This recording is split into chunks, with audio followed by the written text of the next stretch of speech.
La ilaha illallah, bahwa tidak ada Tuhan yang perlu disembah selain daripada Allah subhanahu wa ta'ala. Ini hakikatnya merupakan inti daripada ajaran rasul-rasul terdahulu. Kenapa? Seluruh rasul bersumber dari satu sumber yang sama, yaitu dari Allah subhanahu wa ta'ala. Maka prinsip ajaran ketuhanan yang mereka bawa tentu saja sama. Nabi Adam mengajarkan la ilaha illallah. Nabi Nuh mengajarkan la ilaha illallah. Cuma tentu sambungannya Nuh Rasulullah. Nabi Ibrahim mengajarkan la ilaha illallah, Ibrahim Rasulullah. Nabi Musa mengajarkan la ilaha illallah, Musa Rasulullah. Bahkan Nabi Isa mengajarkan la ilaha illallah, Isa Rasulullah. Dan Nabi Muhammad mengajarkan la ilaha illallah, Muhammadur Rasulullah. Akhlak manusia kepada Allah dengan menanamkan tauhid. Jadi kalau ingin berakhlak yang benar kepada Allah, jaga tauhid, pegang teguh akidah. Saudara-saudara kaum muslimin rahimakumullah, lawan daripada tauhid adalah kufur. Kufur bisa dua, bisa kufur iman, bisa kufur nikmat. Kufur itu sifatnya, kafir itu orangnya. Ada orang kufur iman, dan ini merusak akhlak kepada Allah subhanahu wa ta'ala. Kufur iman itu kadang-kadang bentuknya syirik, orangnya disebut musyrik. Kufur iman itu kadang-kadang bentuknya nifaq, orangnya disebut munafik. Kufur iman itu kadang-kadang bentuknya riddah, orangnya disebut murtad. Ini merupakan jenis daripada kufur-kufur iman dan tergelincirnya manusia daripada akhlak kepada Allah subhanahu wa ta'ala. Benar, di zaman sekarang kita tidak menyembah berhala. Memang di zaman sekarang kita tidak menyembah patung. Iya, kita tidak berkeyakinan Tuhan lebih dari satu. Tapi kadang-kadang akhlak kita kepada Allah sering lentur dan luntur, sering bergoyang dan tergoncang, sering kena erosi dan polusi. Bahwa kita tidak menyembah Latta, Uzza, Manat dan Hubal seperti masyarakat jahiliyah dahulu, memang.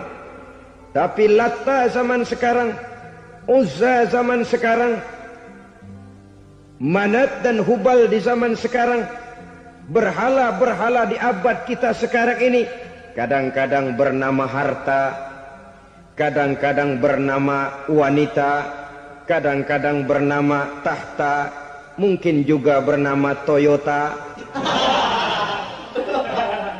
Sesuatu yang lebih kita agungkan daripada Allah, menjelmalah dia menjadi berhala-berhala di zaman kita sekarang ini. Manakala kita di kantor sudah lebih takut kepada kepala bagian kita daripada kepada Allah, maka Tuhan kita barangkali adalah kepala bagian kita. Manakala kita sudah lebih takut kepada manusia daripada kepada Allah, bergeserlah akhlak kita kepada Allah, mengagungkan manusia dan menomorduakan Allah. Maka di zaman sekarang akhlak kita kepada Allah sering kena erosi, sering kena polusi.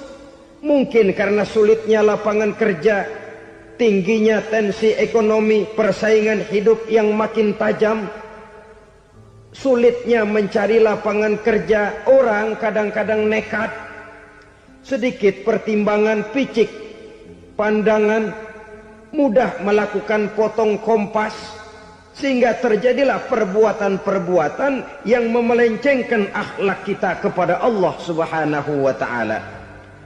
Kadang-kadang terjebak mempercayai selain daripada Allah. Kadang-kadang terjebak di dalam mengagungkan yang selain daripada Allah lebih dari yang seharusnya. Terkenalah akhlak kita kepada Allah jaringan-jaringan erosi dan polusi. Kufur sebagai lawanan daripada tauhid merupakan sifat daripada orang yang tidak berakhlak kepada Allah. Bentuknya pertama bisa syirik. Syirik itu artinya meyakini ada Tuhan lain selain daripada Allah. Itu yang namanya syirik. Jadi percaya Tuhan ada, cuman Tuhannya kelebihan. Itu yang disebut syirik, dan itu merupakan cerminan dari akhlak yang rusak kepada Allah Subhanahu wa ta'ala. Berkeyakinan Tuhan lebih dari satu, berkeyakinan bahwa Tuhan itu beranak atau diperanakkan, atau mengagungkan sesuatu sama dengan Allah, atau menjadikan yang selain Allah sebagai tujuan akhir daripada perjalanan kehidupan ini, maka itu sudah terjebak kita dalam musyrik. Dan syirik satu dosa yang tidak berampun. Bahasa kasarnya, yang namanya syirik itu jenis bapak moyangnya dosa. Saudara-saudara, sebab itu saya pesan, kalau memang terpaksa, biasanya yang tinggal di kota-kota besar itu kalau tidak kepengen dosa kan susah. Kalau terpaksa harus bikin dosa, cari yang kecil-kecil saja, yang kira-kira taubatnya gampang. Umpamanya pulang sholat Jumat nukar sendal, umpama, yaitu jelas dosa. Tapi dosa yang taubatnya agak mudah. Jangan sampai terjebak ke dalam syirik, menyekutukan Allah. Kalau sudah menyekutukan Allah, Allah dimadu, murka benar Allah kepada kita. Innallaha la yaghfiru ayyushraka bih wa yaghfiru ma duna dzalika liman yasha. Allah tidak akan memberi ampun kepada orang yang menyekutukannya dengan sesuatu, tapi Allah mau mengampunkan dosa yang selain itu bagi orang yang dikehendakinya. Jadi orang-orang yang sudah terjebak syirik, menyekutukan Allah, meyakini ada Tuhan lain selain daripada Allah, meyakini Tuhan beranak atau diperanakkan, bagaimanapun baiknya mereka di dunia, bagaimanapun sosial jiwanya, bagaimanapun pemurah tangannya memberikan santunan dan pertolongan kepada orang lain, kalau sudah syirik, seluruh nilai kebaikannya akan tidak ada gunanya lagi. Karena tidak ada tempat nilai kebaikan itu bergantung. Sedangkan kita berbuat baik agar diterima oleh Allah. Kalau Allahnya marah kepada kita, siapa yang akan menerima nilai kebaikan itu sendiri? Ini bentuk yang pertama. Yang nyata-nyata menyembah berhala, syirik. Yang nyata-nyata beriktikad Tuhan lebih dari satu, syirik. Atau yang tersamar. Yang tersamar itu yang sering jadi penyakit kita. Saya sejak ada perkutut ini di rumah, perkutut. Saudara-saudara, yang merusak akhlak kepada Allah, yang merusak tauhid setelah syirik, bisa juga berbentuk nifak. Nifak itu sifatnya, orang yang punya sifat nifak disebut munafik. Asal katanya dari nafakun. Nafakun itu satu lubang yang punya dua muka, seperti goa, ada tempat masuk, ada tempat keluar. Maka munafik orang yang punya dua muka. Kalau bahasa kita, pandai bermain minyak di atas air. Manis jika berhadapan, balik belakang lain bicara. Sehingga apa yang dinamakan nifak, kata Imam Ali Al-Jurjani dalam kitab ta'rifatnya, izharul imanu bil lisan wa kitmanul kufri bil qalbi. Menyatakan, menampakkan iman dengan lidahnya, tapi menyembunyikan kekafiran dalam hatinya. Dengan kata lain, lidahnya mah iman, hatinya mah kafir. Padahal hati itu yang dilihat, padahal hati itu yang dinilai. Kenapa lidahnya mengaku iman? Ya mungkin karena kepepet, mungkin karena kepentingan, mungkin karena ingin mencari kelemahan orang, lalu dia pura-pura beriman. Tapi sesungguhnya hatinya kufur. Ini merupakan penyakit munafik. Dan terus terang, menghadapi orang munafik jauh lebih berat daripada menghadapi orang kafir. Kenapa? Munafik ini kan musuh dalam selimut. Mau dibilang musuh nyata-nyata, apalagi di zaman Rasul ya, ketika periode Madinah, berat sekali menghadapi orang munafik. Mau dibilang kafir, kalau ketemu assalamualaikumnya medok juga. Mau dibilang mukmin, di belakang ngegerundel, nyari-nyari penyakit, nyari-nyari lantaran, mencari-cari gara-gara. Kalau kafir jelas kafirnya, kalau musyrik jelas musyriknya. Tapi munafik, di depan kita dia mengaku beriman, di belakang kita dia caci maki kita. Maka demikian rupa watak orang munafik Allah benci betul. Sampai dalam Quran orang munafik itu divonis innal munafikin fid darkil asfal minan nar. Orang-orang munafik di dasar jurang neraka yang paling bawah, keraknya neraka. Saudara-saudara kaum muslimin rahimakumullah. Sebab munafik sangat berbahaya, membahayakan umat, membahayakan agama. Di depan kita mereka ngaku pura-pura beriman. Kalau pidato luar biasa, memuji agama setinggi langit, menampakkan seolah-olah dia orang yang dekat dengan agama. Saudara-saudara, agama penting, agama mutlak. Tapi yang ngomong begitu agamanya apa? Remeng-remeng. Cuma sekedar lipstick, cuma sekedar dekorasi, cuma sekedar kamuflase, buat ngibuli orang lain. Dia mengaku beragama, mengatakan agama mutlak, menganggap agama penting, seolah-olah memperhatikan benar tentang tatanan kehidupan beragama, tapi sebenarnya di hatinya tidak lebih berkecamuk penyakit-penyakit kufur. Maka sifat munafik ini termasuk menodai tauhid. Artinya merusak akhlak kita kepada Allah Subhanahu wa taala. Sifat yang ketiga yang juga merusak akhlak kita kepada Allah dinamakan riddah. Riddah itu sifatnya, orang yang punya sifat riddah disebut murtad. Murtad keluar dari Islam. Keluar dari Islam tentu tadinya di dalam Islam.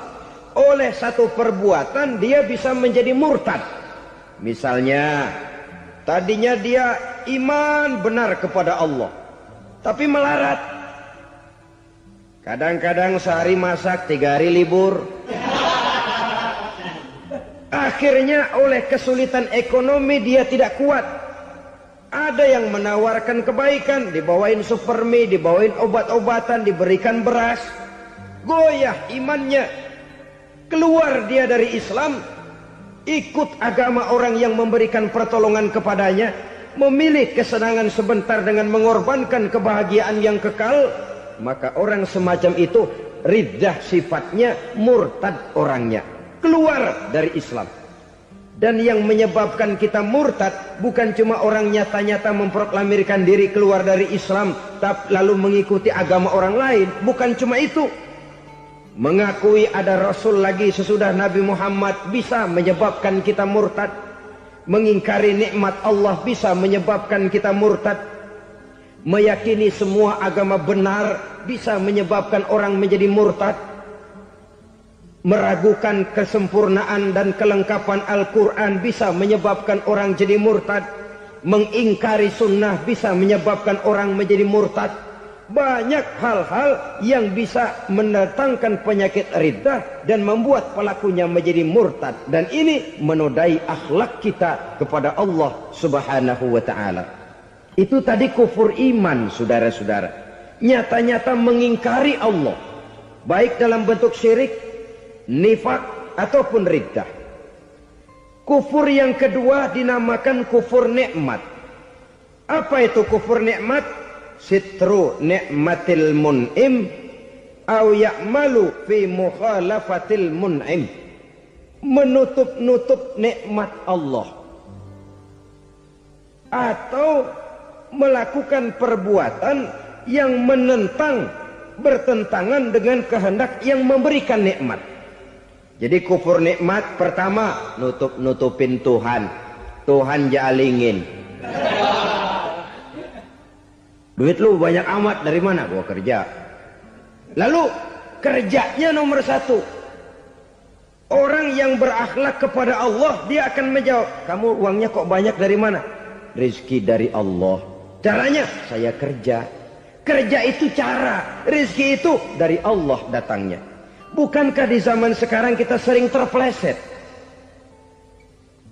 Ini merupakan cerminan dari rapuhnya akhlak kita kepada Allah Subhanahu wa ta'ala. Karena usaha saya memang, karena saya peras keringat banting tulang, tentu. Tapi sadarkah kita bahwa sepanjang yang bisa kita lakukan cuma berusaha, peras keringat banting tulang.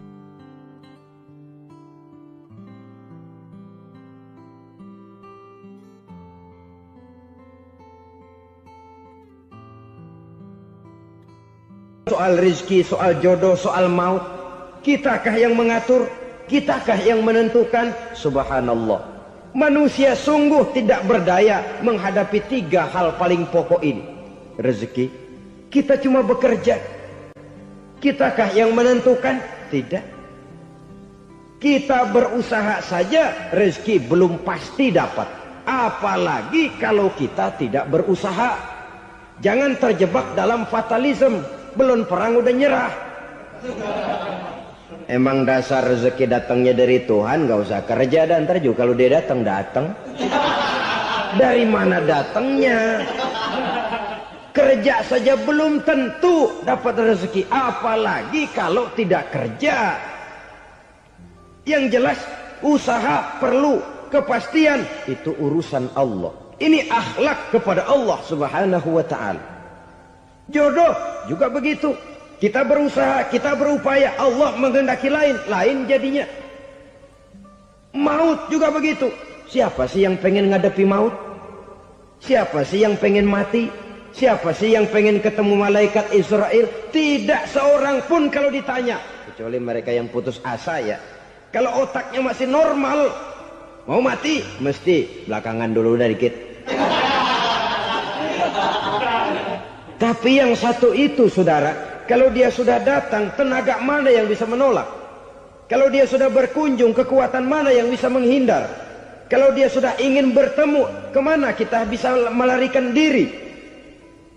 Manusia sepanjang yang dia lakukan hanya berusaha, tapi kepastian, ketentuan dari Allah Subhanahu wa ta'ala. Orang yang kufur nikmat, nutupin Allah. Dia merasa rezekinya adalah mutlak peras keringatnya. Seolah-olah Allah nggak punya peranan apa-apa di situ. Oh, ini kan saya bisa rumah begini karena saya kerja keras. Oh, ini mobil saya begini saya kerja keras. Peras keringat banting tulang keras.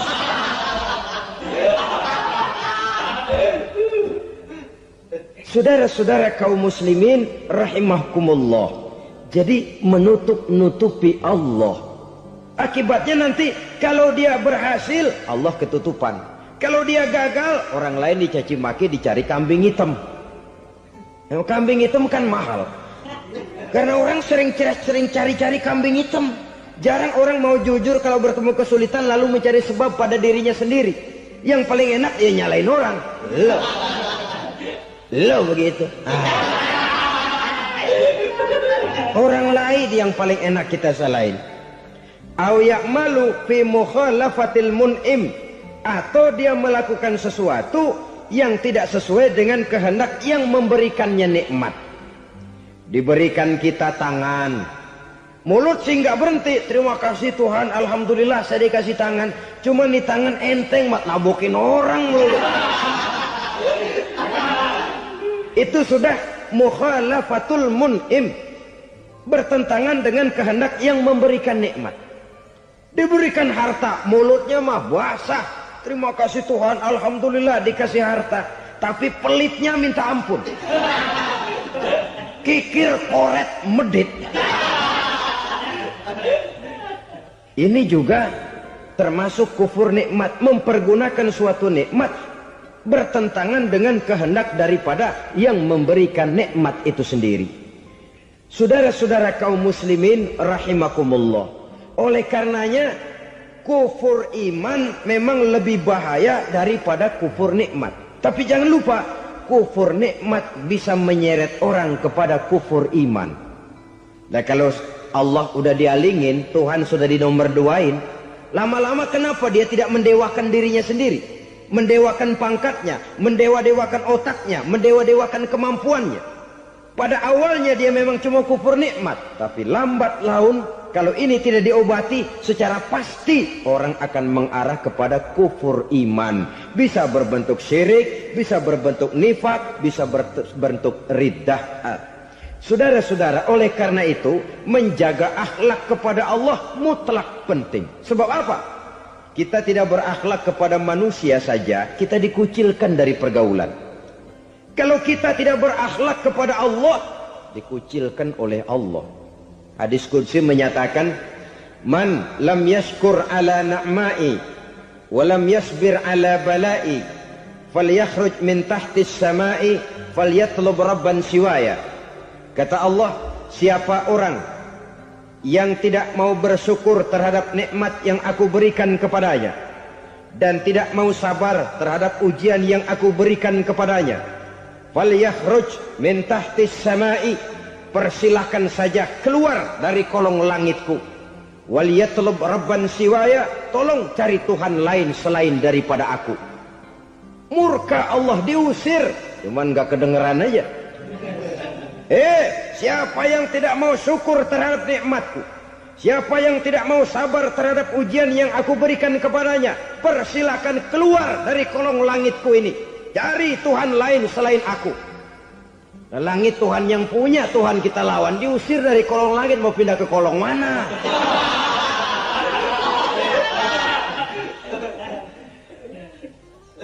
Jadi jangan merasa kufur nikmat kan enteng. Iya, kelihatannya begitu, tidak sebahaya kufur iman.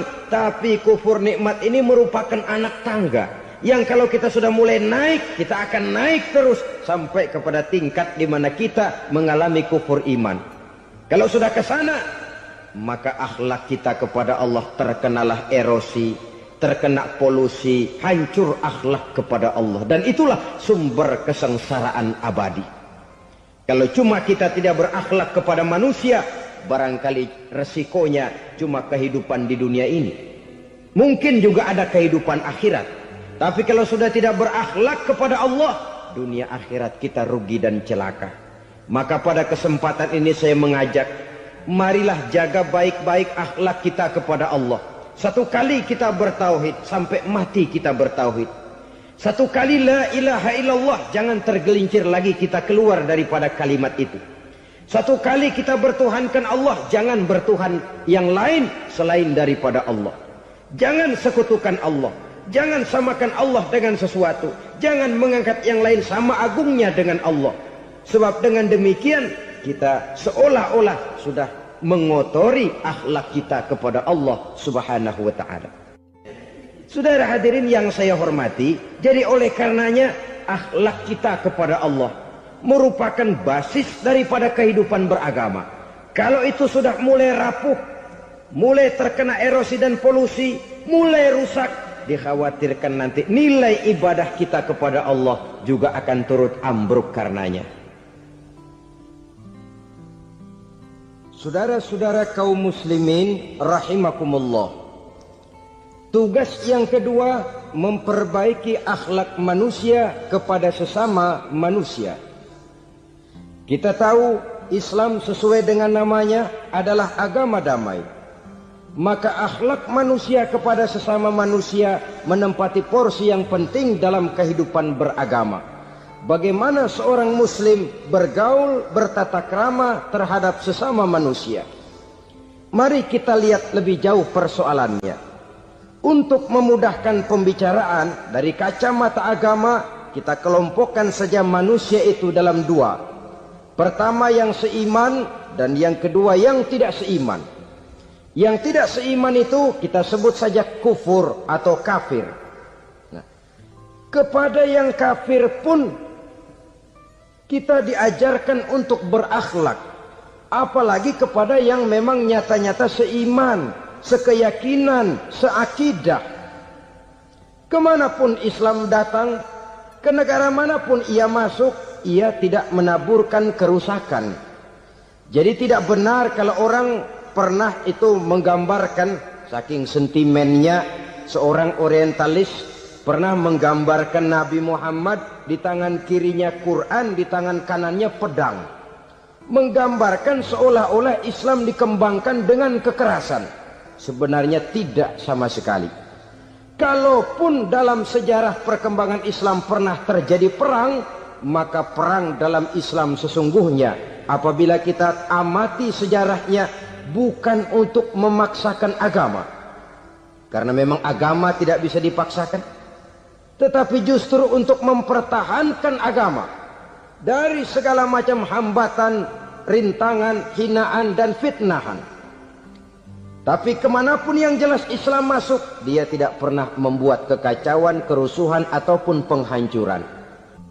Candi Prambanan bahkan dipugar, gereja-gereja tidak ada yang dihancurkan oleh umat Islam. Kenapa? Islam agama damai. Soal agama, soal lakum dinukum waliyadin. La ikraha fid din, qad tabayyana ar-rusdu minal ghayy. Tidak ada paksaan dalam beragama, sebab nyata yang benar dengan yang tidak benar. Belum pernah ada orang kafir masuk ke perkampungan orang Islam lalu dikejar-kejar, diteriakin kafir, kafir, sunatin.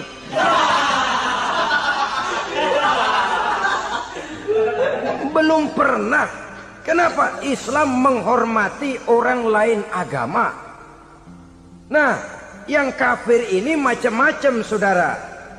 Ada kafir harbi. Nah, ini kafir kerok. Ini kafir yang nyata-nyata memproklamirkan permusuhan kepada umat Islam. Nyata-nyata mengganggu ketenangan umat Islam. Kafir yang seperti ini yang boleh diperangi. Misalnya kita mau sembahyang Jumat dijagain. Nggak boleh sembahyang Jumat, getok palanya. Kafir harbi artinya tantangan perang datang dari mereka, bukan kita yang mulai. Mereka yang buka front. Prinsipnya umat Islam tidak boleh mencari-cari musuh, tapi pun tidak boleh lari kalau ketemu musuh. Musuh jangan dicari, ketemu jangan lari. Karena itu kesan seolah-olah umat Islam ini teroris, umat Islam ini destroyer, umat Islam ini sering menimbulkan keonaran, kerusakan. Sungguh satu fitnahan yang sangat keji. Umat Islam adalah umat yang cinta damai. Islam di masa perkembangannya masuki Eropa melalui Selat Gibraltar, Jabal Tariq, memasuki Spanyol. Islam tidak pernah meruntuhkan gereja. Islam tidak pernah membunuh orang-orang Nasrani.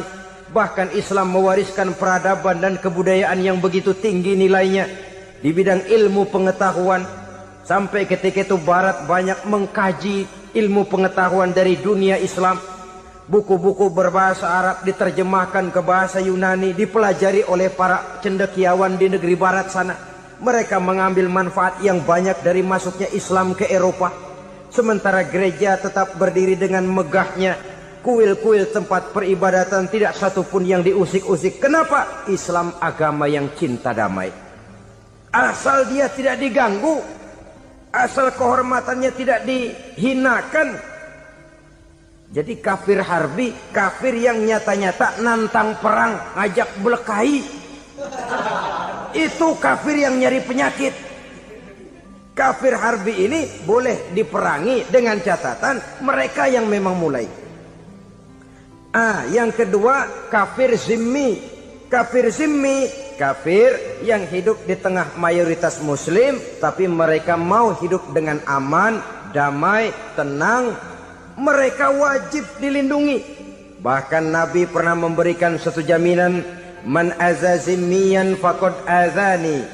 Siapa yang mengganggu orang kafir zimmi sama saja dengan mengganggu saya. Kehormatannya dijaga, harta bendanya dilindungi, anak istrinya pun dilindungi. Dan ini jadi kenyataan. Saudara bisa lihat di negara-negara yang mayoritas penduduknya beragama Islam, orang-orang kafir di luar Islam hidup dengan tenang, aman, damai. Di Saudi Arabia, di luar tanah haram, di luar Mekah dan Madinah, banyak orang-orang kafir mencari nafkah. Mereka tenang, aman, dilindungi undang-undang. Begitu di Mesir, begitu di negara Indonesia yang berdasarkan Pancasila ini. Kehidupan beragama menimbulkan gairah, rukun, tenang, aman, damai, sepanjang tidak saling ganggu, tidak saling usik, menghargai orang yang sudah beragama, tidak menjadikan penganut suatu agama sebagai sasaran dari dakwah agama lainnya. Saudara-saudara kaum muslimin rahimakumullah. Jadi memang oleh Al-Quran kita dianjurkan asyidda 'alal kuffar ruhama bainahum. Tegas kepada orang kafir, kasih sayang kepada sesama muslim. Tapi tegas bukanlah berarti marah-marahan, bukan berarti musuh-musuhan, bukan ngajaki perang. Tegas dalam arti punya garis tentang kehidupan beragama, lakum dinukum waliyadin. Soal kehidupan sosial, mari kerjasama. Bangun jalan, ayo rame-rame. Siskamling, mari bebarengan. Bikin puskesmas, mari sama-sama. Tapi kalau sudah soal agama, itu tidak perlu ada toleransi agama. Yang perlu toleransi antar umat beragama. Kalau umatnya mau kerjasama silakan, tapi tidak menyangkut soal ibadah. Jangan kerjasama di bidang ibadah. Itu kerjasama yang salah pasang, saudara-saudara. Sehingga dengan demikian toleransi adalah menyangkut kehidupan antar umat beragama. Sedangkan agama sendiri punya kapling yang nyata. Sehingga dengan demikian tegas kepada orang kafir dalam arti kita punya satu kepribadian. Tidak ngambang. Enggak, lalu kalau ditanya orang, sebenarnya agama lu apa sih? Ah, gua mah gimana musimnya aja. Agama pakai musim kayak rambutan. Akhirnya ya begitu, musim-musiman. Ke masjid kelihatan, ke gereja hayo, ke candi nongol, ke apa? Bingung malaikat bagaimana nyatetnya nih bocah ini. Di mana aja ada. Kita punya satu kepribadian. Saya muslim dan garis saya ini, lakum dinukum waliyadin. Bagi Tuhan persilakan agama Tuhan, bagi kami agama kami. Kami hormati Tuhan, Tuhan hormat kepada kami. Tapi soal agama, kaplingnya jelas. Kerjasama, mari urusan muamalah, bidang sosial. Yuk kita siskamling sama-sama dengan orang lain agama. Mari jaga kerukunan, kesatuan, persatuan, kekompakan. Perbaiki jalan yang rusak, mari sama-sama. Mendandani jembatan yang runtuh, mari sama-sama. Tapi sembahyang, kaplingnya lain-lain. Sebab Nabi juga dulu pernah ditawarkan begitu loh sama kafir jahiliyah dulu, Quraisy itu. Sudah Muhammad, sekarang begini saja, kita join aja daripada marah-marahan. Hari ini saya oke menyembah Tuhanmu Allah, besok gantian kamu menyembah Tuhan kita Latta, Uzza, Manat dan Hubal. Turun, qul ya ayyuhal kafirun la a'budu ma ta'budun. Soal ibadah kaplingnya jelas, tidak boleh dicampur adukkan. Sebab kalau tidak, kita akan mulai kehilangan identitas diri. Dan disitulah krisis kehidupan keyakinan beragama dimulai. Dari krisis identitas. Hujan gede kan mulainya gerimis dulu. Di mana-mana ya gerimis dulu. Gerimis makin lama makin gede. Kita akan mulai dengan kehilangan identitas diri. Dari sana nanti kita malu mengakui keislaman kita. Kalau orang Islam malu mengakui keislamannya, ini kan ironi, menyedihkan. Ngakui Islamnya saja malu, menonjolkan keislamannya malu. Tidak ada rasa bangga beragama. Padahal ini modal dasar. Hanyalah dengan rasa bangga beragama, kita lalu konsekuen. Bangga yang tidak konsekuen. Wah, pokoknya kan gua kan Islam. Agama yang paling benar. Tapi hidupnya sendiri jauh dari tuntunan Islam. Itu bangga yang tidak beralasan. Bangga yang tidak perlu dibanggakan sebenarnya. Kebanggaan yang membuat kita konsekuen dan dekat dengan kehidupan beragama. Jadi dengan demikian saudara-saudara, kepada non-muslim kita juga harus berakhlak. Bukankah ini sudah dicontohkan oleh Rasul? Bagaimana beliau disambiti orang di Taif, yang menyambiti malah didoakan. Bagaimana Suraqah mau membunuh beliau, malah Suraqah didoakan. Bagaimana Abu Jahal dan Abu Lahab saking mangkalnya. Ini Abu Jahal pernah gali lubang di kamarnya sendiri, di depan tempat tidurnya. Setelah dia gali lubang, ditutupin pakai keraras korma. Lalu dia tarik selimut, belagak meriang. Dia pesan pesuruhnya, bilangin Muhammad encangnya meriang. Pamannya sakit, minta ditengokin. Nabi dengan segala husnuzonnya berangkat nengokin. Abu Jahal dari balik selimut ngintip. Itu dia Muhammad, itu dia tuh. Dia tuh, masuk dah nih, masuk. Mulai dia jalan, senang Abu Jahal. Terus dah. Begitu ke pelosok, masuk ke lubang, gue pendem terus lalu. Memang niatnya mau mencelakakan Nabi. Sudah tinggal beberapa langkah lagi Nabi akan berjalan ke arah lubang itu. Malaikat Jibril ngasih tahu, Muhammad, Abu Jahal pamanmu cuma pura-pura sakit. Di depan tempat tidur itu ada lubang sudah dia gali untuk menjerumuskan kamu. Sudah balik pulang. Balik badan Nabi. Sudah hampir mau melangkah, kakinya malah muter pulang. Abu Jahal yang lihat Nabi sudah hampir jatuh nggak jadi, balik pulang. Lupa kalau lagi sakit. Udah Muhammad buruan sini. Ke pintu dia kejar. Dia lupa sama lubang yang dia gali. Begitu dia kejar, dia yang ke pelosok masuk ke dalamnya. Sejak saat itu ada pepatah, man hafara hufratan waqa'a fiha. Siapa yang suka nggali lubang, dia sendiri bakal terpelosok ke dalamnya. Jatuh dia ke lubang yang dia gali. Padahal ya paling banter 2 atau 3 meter paling dalam. Dari dalam lubang itu dia teriak-teriak, Muhammad, tolongin, pamanmu kecebur. Kasih tahu Muhammad, kasih tahu, datang lagi lah pesuruhnya. Muhammad, pamanmu Abu Jahal kecebur, minta tolong diangkatin. Sudah diulur tambang, habis sambung lagi, nggak bisa sampai. Masa iya, cuma kamu yang bisa nolong. Apa yang dilakukan Nabi? Balik mau nolongin. Akhlak. Kita kalau ada orang gali lubang buat nyeburin kita, dia sendiri yang kecebur. Gorok gua kagak lemin loh. Mati sekalian dah. Nabi mah enggak, balik nolongin tuh Abu Jahal. Kenapa paman kecebur? Iya Muhammad, tolong, tambang udah diulur-ulur, sambung-sambung nggak sampai.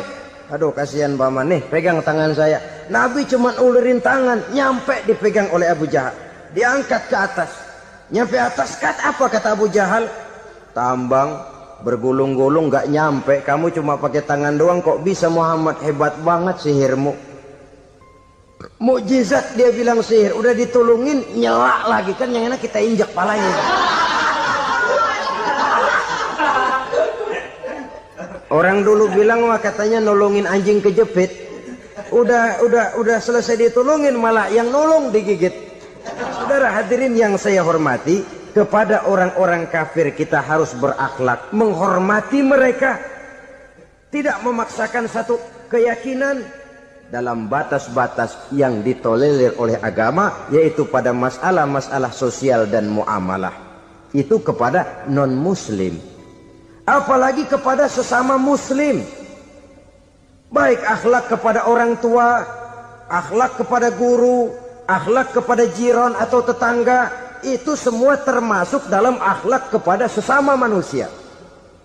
Akhlak kita kepada orang tua, kadang-kadang kita orang timur ini ketularan orang barat. Engkongnya dianggap CS. Salaman main kedet aja, halo kong.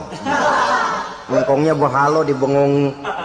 Saudara-saudara kaum muslimin rahimakumullah, akhlak yang tua kepada yang muda, akhlak yang muda kepada yang tua, kepada jiran dan tetangga, kepada sanak famili dan handai tolan, pendeknya kepada sesama muslim. Tetangga ada haknya, ada hak tetangga yang kalau kita berakhlak itu harus dipenuhi. Contoh kecil, kalau saya beli radio, itu saya dong boleh berpikir, ini radio saya beli pakai uang saya setel di rumah saya, sekeras-kerasnya ada apa sama orang lain? Radio gua, yang beli gua pakai duit gua, gue setel di rumah gue, ada urusan apa sama orang lain? Itu kalau menurut saya. Tapi tetangga sebelah saya kan bisa juga ngomong begitu, mata gue. Yang ngantuk gue. Gue tidur di rumah gue. Kenapa suara radio lu masuk kemari? Ketika itulah lalu kebebasan saya nyetel radio dibatasi oleh kebebasan tetangga saya yang mau tidur. Ini sudah akhlak namanya. Umpamanya lagi ada Nabi ajarkan, iza tobakhta maraqatan fa'akthir ma'aha wa ta'ahad jiranaka. Kalau kamu masak sayur, banyakin kuahnya, bagiin tetangga kamu.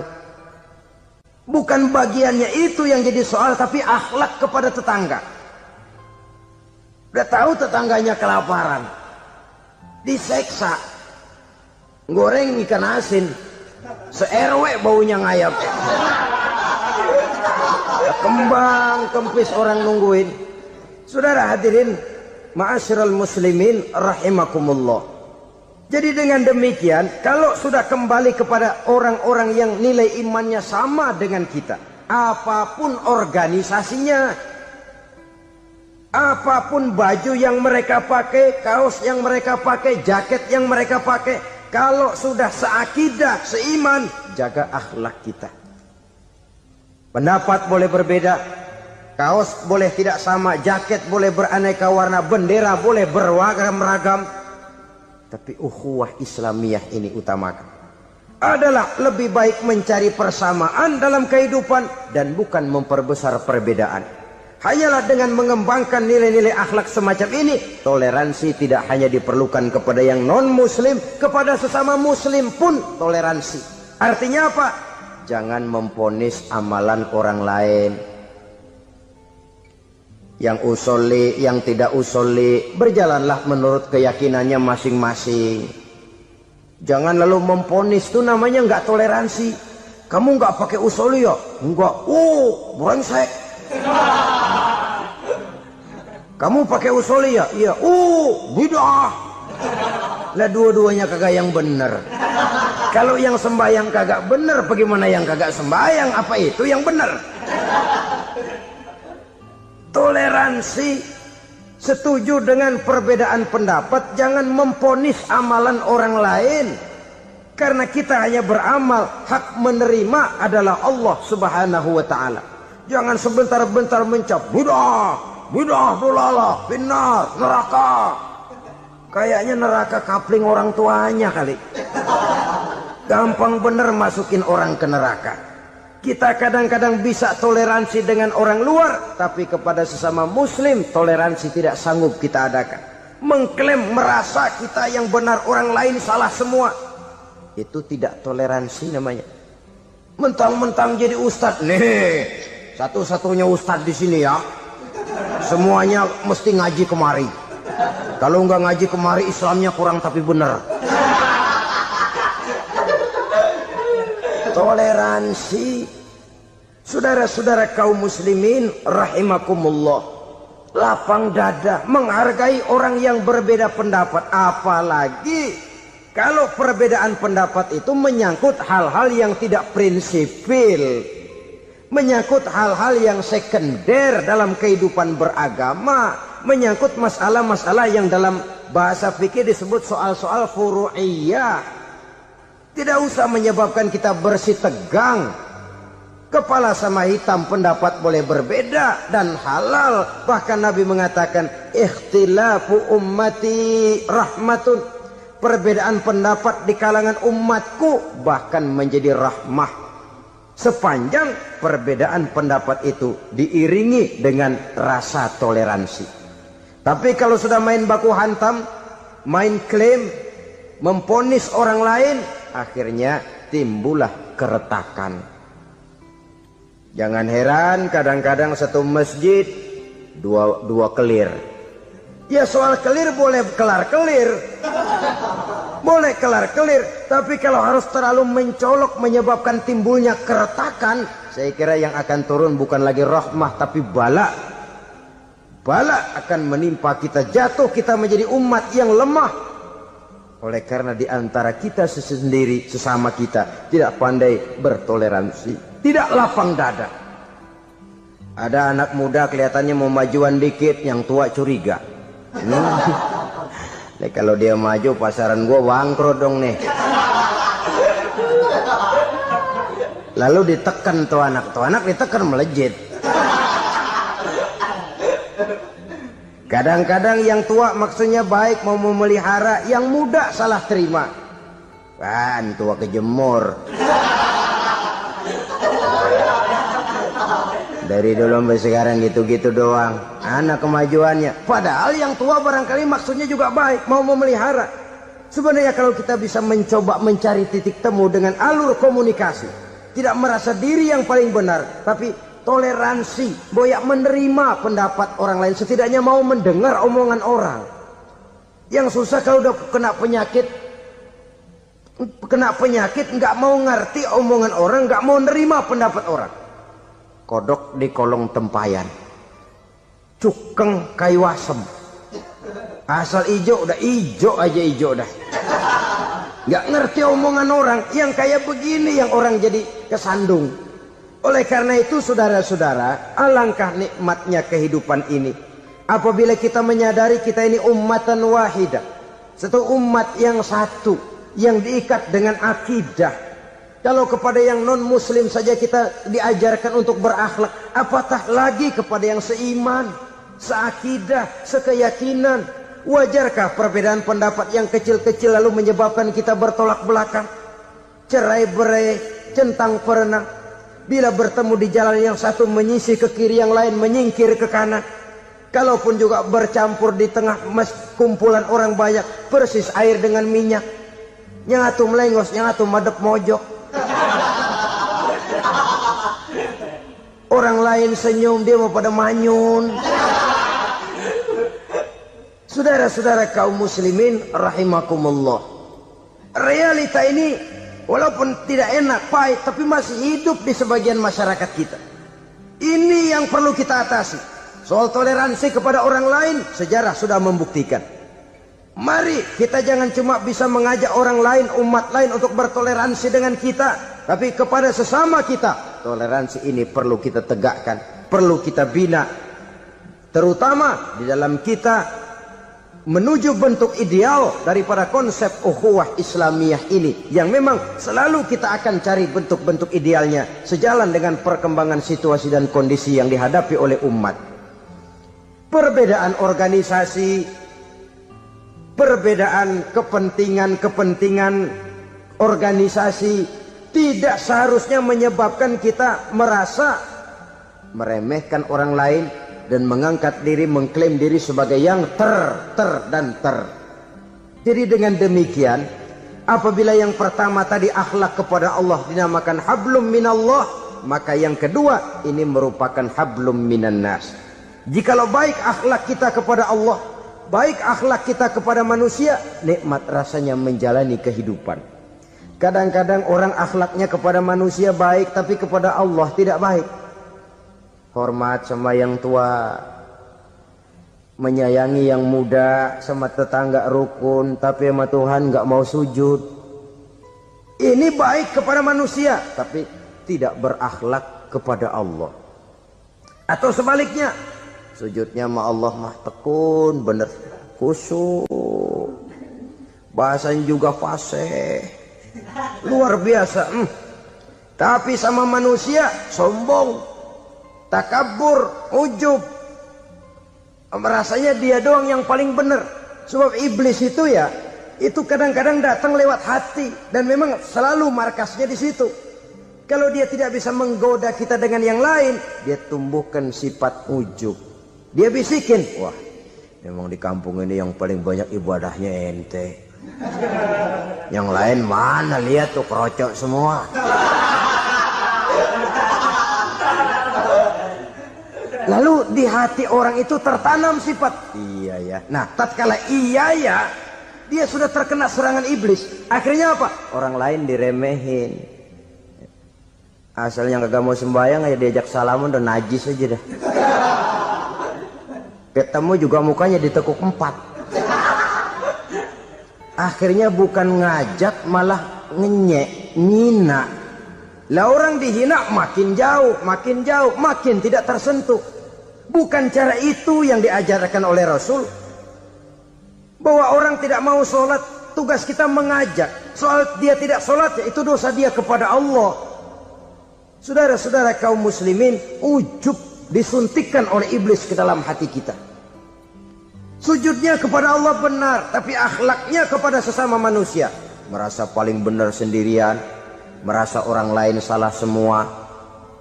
Pokoknya kalau di luar lingkungannya udah kagak bener aja udah bahaya. Saudara-saudara, ini juga penyakit yang disuntikan oleh iblis. Sebab iblis itu tipu dayanya luar biasa, strateginya lihai. Makin tinggi kualitas iman, ya makin berat upaya iblis untuk menjerumuskan kita. Karenanya saya mengajak, marilah kita bertoleransi, baik kepada non-muslim, lebih-lebih lagi kepada sesama muslim yang kebetulan berbeda baju, berbeda kaos, berbeda organisasi, lain bendera yang dibawanya. Tapi toleransi mari kita canangkan. Kita terikat oleh ukhuwah Islamiyah. 2. Yang ketiga, akhlak manusia kepada makhluk Allah lainnya di luar manusia.